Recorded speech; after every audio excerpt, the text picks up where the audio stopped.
그 추미애 전 장관 있지 않습니까? 제가 네. 이제 법조인에게 이것 좀 여쭤볼게요.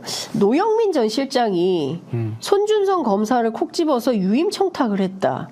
그러니까 지금 사실 고발 사주 이 얘기는 그 이전부터 약간 계속 나오던 얘기입니다. 아니 이렇게 콕 집어서 실명들이 나온 게 아니고 네. 이제 누군가가 계속 청와대에서 그 손준성 유임을 네. 해달라고 했다. 특히 뭐 그리고 윤석열 대통령 본인도 되게 강하게 요구했다는 그 이전에도 한번 나왔었어요. 네, 그래요. 그러니까 그럼 이게 단독 보도라고 하기는 일단 왜 이랬을까? 아니, 단독은 맞죠. 이제 그 노영민 비서실장이라는 실명이 처음 공개된 나왔으니까. 거는. 예, 예.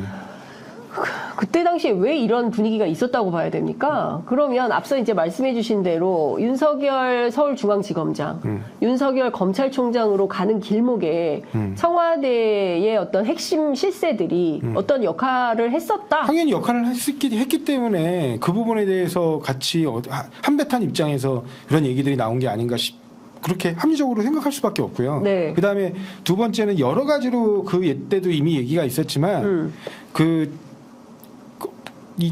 윤석열 대통령이 검찰총장 당시에 네. 그리고 그 이전에 중앙지검장 당시에 정치에 관여하지 않을 거다. 그리고 네. 향후 정치를 하지 않을 거다.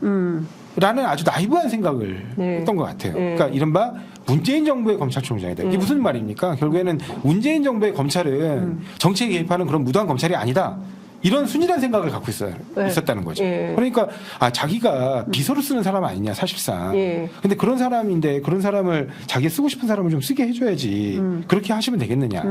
그런 얘기인 걸로 보이거든요. 예. 왜냐하면 어쨌든 과거부터 관행은 예. 총장의 어떤 손발이라고 할 수 있는 참모들이 있지 않습니까? 네. 여러 참모들이 있는데 예. 그중에 이제 핵심 참모라고 할 수 있는 수사정부 정책관도 있지만 네. 그 외에도 여러 참모들이 있어요. 그걸 이른바 대검 부장급 인사라 그러는데 네. 이런 대검 부장급 인사에 관해서는 사실상 총장의 의견을 대부분 수렴하는 방식으로 네. 여지껏 해왔거든요. 예. 그러니까 그런 방식을 받아주라는 거죠. 예. 근데 그 이전의 총장들이 이런 방식으로 무도하게 검찰 정치에 개입하지는 않았거든요. 눈치를 봐가면서 했지. 예. 근데 이렇게 무도하게 개입하는 걸 알았기 때문에 예. 이 손발을 좀 잘라야겠다라는 생각으로 사실은 추미애 당시 장관이 네. 이제 인사권이 있는 거잖아요. 그러니까 그 인사권으로 그 사실은 청와대에 추천을 드렸던 건데 예. 왜냐하면 최종적 결정은 검사 인사는 대통령이 하게 됩니다. 예. 그런데 그런데 사실은 그 대통령의 인사에 가장 큰 영향을 미치는 원래 인사정보관리단이라고 얘기하는 그 인사정보관리 책임이 네. 대통령 비서실에 있거든요.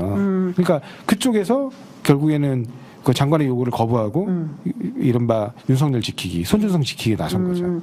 그러니까 결과적으로 보면 당시에 뭐 소위 이제 지금 평가하는 그 검찰 인사들이 그 쿠데타였다라고 주장하는 것에 힘을 실어주는 청와대 내부의 인사들이 있었다 이렇게 해석을 추미애 전 장관이 하고 있다고 보는 게 맞는 거죠. 그렇죠. 그러니까 일종의 쿠데타의 협력 세력이 당시에 청와대에 있었던 거고 그 중에 한 사람이 노영민 전 실장이다. 그게 이제 고의에 의한 것인지 실수에 의한 것인지하고 상관없이 오판한 것인지는 알 수 없지만 상관없이 사실 네. 상관없이 옛날에 그거하고 똑같지 않습니까? 우리가 서울에 본 영화에서도 자주 그러니까. 나오고 있지만 그 상군사령관인가요?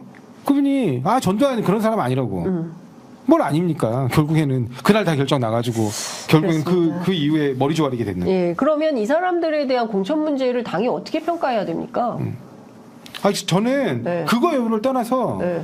제가 사실은 네. 청주에도 사무실이 있어요. 아, 그래요? 네. 조상호 변호사가? 네. 왜 이렇게 변호사 사무실이 많아요? 아니 청주하고 서울에 두 군데 있습니다. 네. 그래가지고 저희 법무법인 파랑 청주에 있어요. 그거 아시는 분 다 아세요. 청주 분들하고 다 교류도 많고 친하고. 청주에도 출마하라 그랬어요, 그러면? 아니요, 그런 건 아닙니다. 네. 근데 청주에서 노영민 비서실장에 대한 그 사실은 그 부정적 여론은 굉장히 셉니다. 그리고 단단하고요. 그래요. 네. 그래서 그분이 만약에 혹시라도 그러니까 이른바 이 당내 선거라고 할 수 있는 경선에서는 강한 조직표로 이른바 노영민계라는 사람들의 도움을 받아서 이길 수 있는지 모르겠는데 그렇게 이겨서 출마하게 되면 그 선거구 필패는 물론이고 옆적구들까지 다 영향을 받아요. 그러니까 그거는 하면 안 되는 일입니다. 그러니까 왜냐하면 아시잖아요. 집이 두 채 있었어요. 근데 다주택자들 집 팔라고 본인이 오더를 내렸어요. 그러면 그때 당시에 가장 논란이 됐던 건 뭡니까? 이른바 투기 지역이라고 할 수 있는 곳에 만약에 쓰지 않는 집이 있다면 그걸 팔아야 되잖아요. 그러니까요. 똘똘한 한 채가 네. 그래서 나온 거예요. 근데 강남 집을 남겨놓고 네. 청주에 있는 집을 팔았어요. 네. 그러면 그때 당시 청주 사람들 뭐라고 생각했습니까? 네. 그래 너 이제 앞으로 강남 가. 청주 무시한다는 거지. 딱 그렇게밖에 생각 안 해요. 그때 그 여론 그 여론이 지금까지도 지속되고 있다. 지속되고 있어요. 네. 왜냐하면 어디 밥자리 술자리를 가도 그 얘기 합니다. 노영민 비서실장 얘기 나오면 청주 집 팔아가지고 이제 강남 간다며. 그런 얘기를 지금도 해요. 그런 분이 내려오면 선거 되겠습니까? 알겠습니다. 민주당이 어떻게 결정할지 지켜보도록 하고요. 다시 한번 오늘 뭐 가장 뜨거운 이슈이기 때문에 저희가 한번 다시 한번 정리해서 말씀드리도록 하겠습니다. 이재명 대표 기자회견을 통해서 앞서 말씀드린 대로 비례연합정당 그러니까 연동형 비례제를 통한 민주대연합으로 이번 총선을 치르겠다라는 입장이 나온 것이고요. 관련해서 한동훈 위원장은 뭐 매우 뭐 감정적으로 기분에 맞춰서 정해야 되냐라는 비판이 나와 있다라는 말씀도 좀 드립니다. 여하튼 핵심은 연동형제 취지를 살리는 통합형 비례정당을 준비하겠다는 입장이기 때문에 연동형이냐 병립형이냐 갈등과 논란이 많았지만 결국 이재명 대표의 선택은 연동형의 통합형 비례정당을 만든다는 것입니다. 뭐 여러 가지 의미는 저희가 추후 있을 여러 인터뷰를 통해서 다시 한번 또 짚어드리도록 하겠습니다. 7분이나 길게 했습니다. 네. 뭐 갑자기 기자회견이 나와가지고 설명을 하느라고 여러 이번 가지. 선거제도는 그러니까 결국에는 아까도 말씀드렸지만 어떤 형태로 가든 이게 연동형이냐 아니면 병립형이냐 그런 제도하고 상관없이 예를 들면 뭐 자매 정당이든 위성 정당이라 부르든 하여튼 그런 별도의 정당을 창당하는 방식으로 비례 정당을 만드는 구조면 그거는 사실상 선거제도가 연동형이나 병립형이냐는 아무런 의미가 없습니다. 같은 의석의 결과를 초래해요. 항상. 그렇기 때문에 결국에는 이제 비례연합정당을 통해서 소수정당 배려 몫을 보장해주겠다. 그래서 이른바 윤석열 정권 심판을 그 화두로 빅텐트를 구성하겠다라는 의도입니다. 그래서 거기서 이제 민주당이 어떻게 보면 굉장히 소중한 의석 30%를 양보하겠다 소수정당이 그런 거기 때문에 그간에 논의됐던 아니면 지금 현 제도하고도 차이는 없어요. 거기서 만약에 이제 이 선거제 개혁이 이루어져서 만약에 권역별 제도가 도입된다고 하면 더 좋은 측면은 있는 것이고 지금처럼 예를 들면 한동훈 장관이 보인 반응처럼 그냥 되게 시큰둥하거나 반대 입장이 분명해지면 지금 연동형 현 제도 하에서 비례정당 창당을 통해서 진행을 하겠다는 거하고 다를 바가 없기 때문에 그 방향으로 가게 될 것 같습니다. 이재명 대표 기자회견문 조금만 읽어드릴게요. 정권 심판과 역사의 전진에 동의하는 모든 세력과 함께 위성정당 반칙에 대응하면서 준연동제의 취지를 살리는 통합형 비례정당을 준비하겠습니다. 민주개혁 선거 대연합을 구축하여 말씀하신 이제 빅텐트인 것이죠. 민주개혁 선거 대연합을 구축하여 민주당의 승리 국민의 승리를 이끌겠습니다. 민주개혁 세력의 맏형으로서 이것은 민주당을 지칭하는 것이죠. 민주개혁 세력의 맏형으로서 더불어민주당이 주도적으로 그 책임을 다하겠습니다. 이런 입장이 나왔습니다.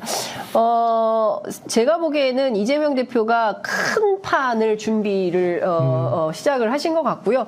그런 차원에서 보면 그동안 여러 가지 논란과 갈등이 있었던 것을 이재명 대표 리더십으로 정리를 할 수 있는 아주 중대한 메시지가 나왔다. 오늘이 사실상 총선의 첫걸음, 광주 선언을 시작으로 총선의 첫걸음이 시작됐다고 평가할 만한 것 같습니다. 양동시장에 시민들 많이 모이겠는데요. 저희 현장 카메라 갔어야 되는데 아쉽다라는 생각이 좀 듭니다. 자, 오늘은 여기까지 하겠습니다. 저희가 오후에 또 박지원 전 원장 모시고 저 인터뷰 모시보도록 하고요. 오늘은 그 조상호 변호사님과의 만남은 여기서 마무리하도록 하겠습니다. 저는 금천구의 조상호 변호사입니다.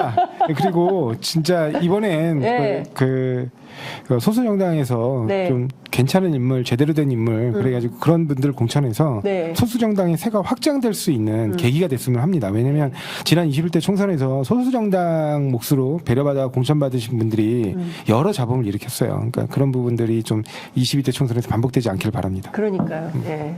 조정훈. 오늘 말씀 잘 들었습니다. 감사합니다. 네, 감사합니다.